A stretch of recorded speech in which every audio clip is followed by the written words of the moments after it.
Okay, so the problem that we are going to solve now is a problem similar to the problem 77 from Giancoli chapter 2, 6th edition, but it's not exactly equal. It's a problem that is in the web assigned. And the problem is the following. We have a driver going very fast. He's traveling at 105 kilometers per hour. Okay, and he's traveling with this constant speed.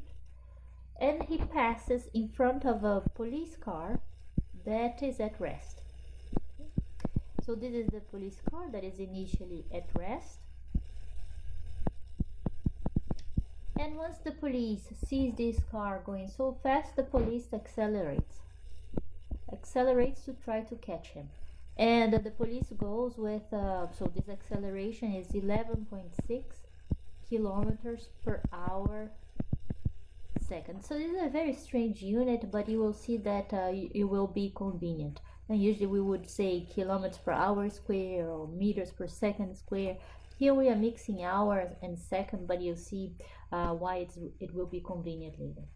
Okay, so this car is moving at constant speed while the police is trying to catch him.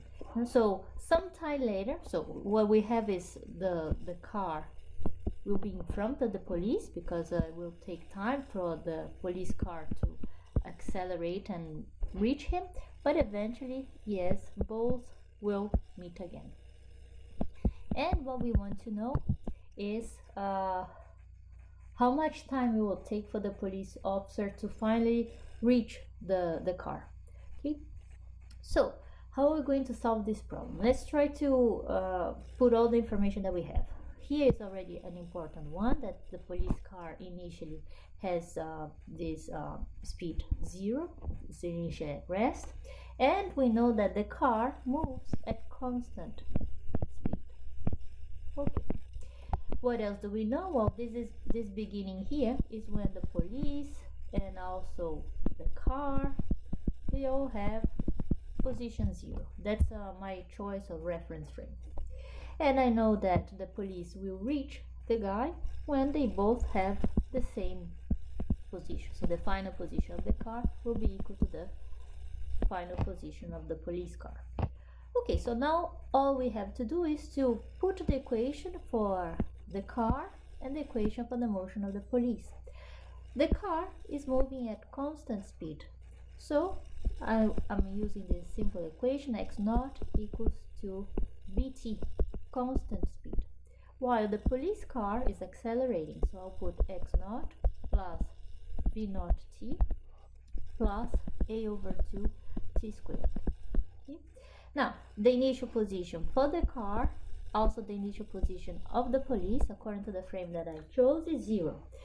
And so what we have to do is, here on the equation for the car, we will just need to write 105 kilometers per hour multiplied by the time. And here on the side of the police, I have 0, initial velocity also 0, so I just need to worry about the acceleration, which is 11.6 divided by 2, and t squared. Let me carry these units. So I have here 105 kilometers per hour. Let me write it down, multiplied by time, and here we have 11.6 divided by 2. This is kilometers per hour second t squared. For these two cars, the police and the driver, to meet, we need this to be equal. So now let's cancel the kilometers that appear here and here, the hour that appears here and here. So you see that second is the only unit that remains. I can also remove one of the t's, and now I can solve a simple equation, simple linear equation to find the time, and this time will then be given in seconds. So if you solve this, you will find 18.1 seconds. Okay? So this is the part A of the problem. There is also part B. Part B is easier. The part B is just what will be the velocity of the police car once it reaches the car that was speeding up. Well, here we just need this equation, b equals to b naught plus at V naught is 0, the acceleration we have, the time we have, so we put the acceleration and the time 11.6 and the time 18.1, and we'll find the final velocity, and we'll find this velocity in kilometers per hour, right? Because this is kilometer per hour second and this is in seconds, so the seconds will cancel and get kilometers per hour, so we get 210 kilometers per hour.